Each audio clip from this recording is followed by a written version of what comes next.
안녕하세요.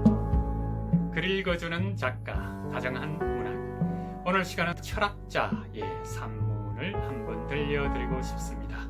이왕주 교수의 산문, 즉 쾌락의 옹호라는 책의 맨 앞에 나오는 작품입니다. 이왕주 교수는 대학에서 강의를 하고 현재는 은퇴를 하고 보다 더 자유로운 입장에서 철학하는 삶을 몸소 살아가신다고 알고 있습니다.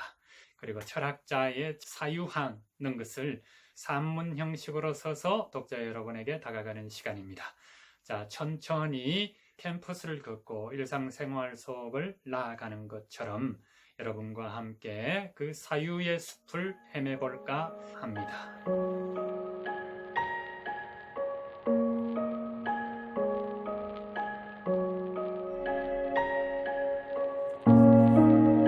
음미하는 삶.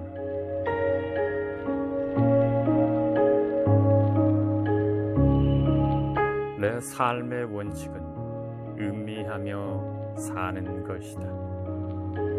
나는 이것을 소크라테스에게서 배웠다.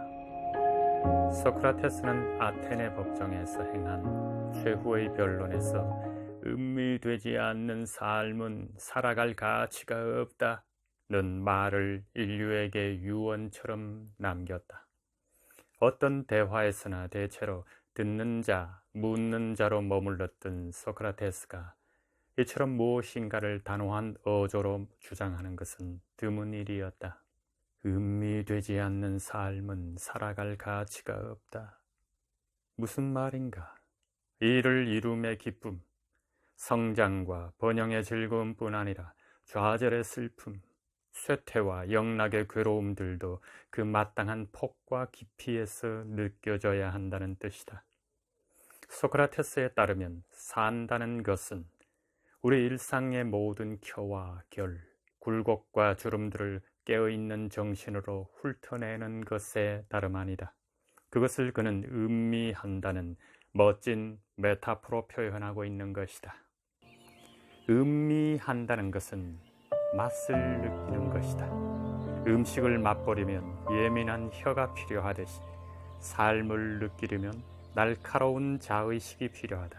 물론 훈련이 요구되는 일이다. 나는 매일 한 잔의 커피를 마시면서 이것을 연습한다.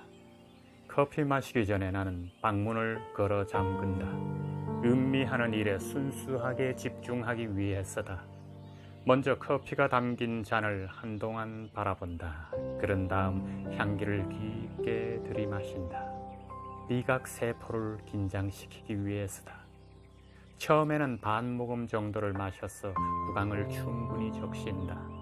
나머지도 천천히 마시되 마실 때마다 입안에서 지체시킨다는 느낌, 그리고 혀에 율동을 준다는 기분을 느끼려 애쓴다. 이렇게 해서 잔 안에 담긴 커피의 모든 맛을 내 온몸의 감각들로 훑어내려 하는 것이다. 물론 이런 식으로 마시거나 흔히 자판기 앞에서 무슨 약이나 복용하듯 불이 나게 입안에 털어넣거나 어쨌든 결과적으로 커피 한 잔을 마신 것이다. 별스럽게 마신다고 위장 안에 들어가서 특별한 성분이 덧붙여지는 것은 아니다. 그렇다.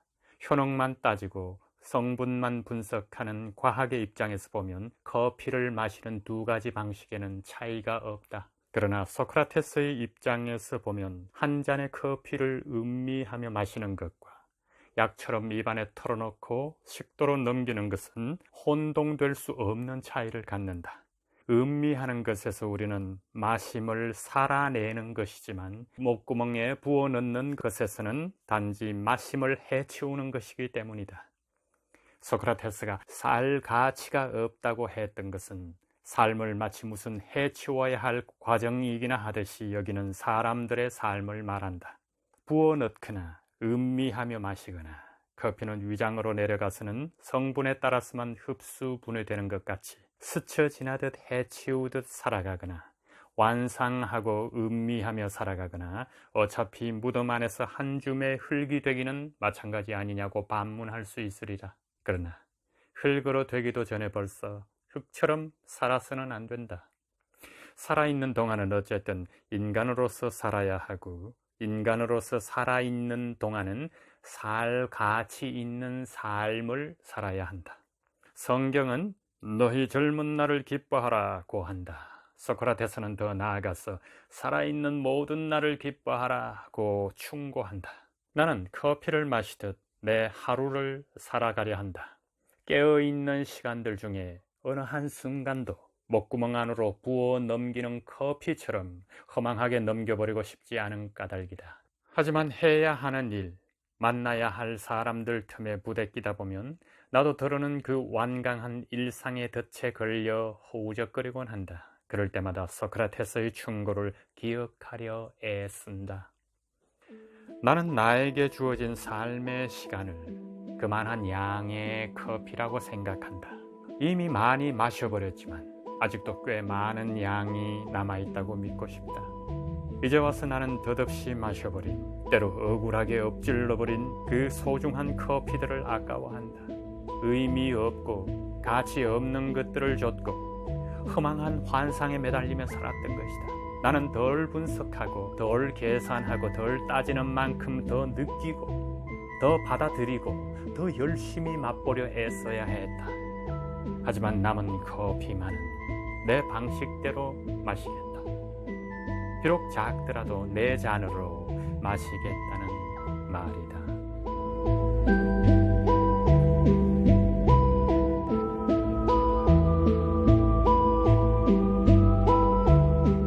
철학하면 보통 어렵게 생각을 하고 또 그것이 학문적으로만 동떨어져 있어서 이왕주 교수께서도 그런 말씀을 하시는 걸로 알고 있습니다.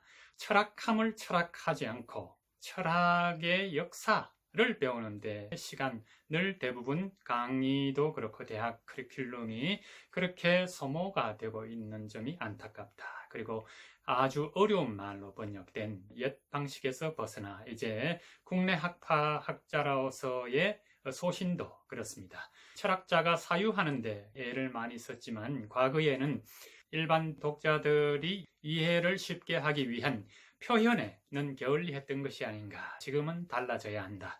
철학하는 것은 학문만의 영역이 아니고 나아가 적극적으로 걸어가는 철학이 되어야 한다. 그래서 이왕주 교수도 철학하는 삶이 현재를 살아가는 일상인의 삶과 유리되지 않고 어떻게 삶 속에서 그것을 실천하는가 하는 방안을 모색하는데 시간을 몰두하지 않을까 추측을 해봅니다. 캠퍼스에서도 그렇고 당신의 삶의 주변에서도 그렇고 늘 현재 바로 지금에 몰입해서 꽃을 나무를 사진을 찍고 거리 풍경을 지나면서 또 사람을 만나면서 거기에서 얻고 행해질 수 있는 이런 철학이야말로 진정한 철학이 아닌가 이렇게 살아가시는 분이라고 여겨집니다.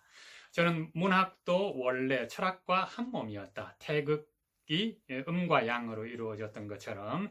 그런데 현대에 들어와서 문학은 철학 쪽의 철에는 관심이 멀어진, 그래서 두 개의 몸이 되었는데 철학자의 문학을 음미해 봄으로써 문학이나 철학을 별도로 생각하는 것을 하나로 뭉쳐서 받아들이는 시간이 되었지 않나.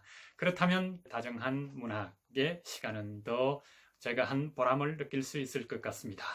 산문 읽기에 협조해 주신 이왕주 교수께 감사드리면서 다음 시간에 또 다른 장르의 다른 글로 여러분과 함께 하겠습니다. 또 뵙겠습니다.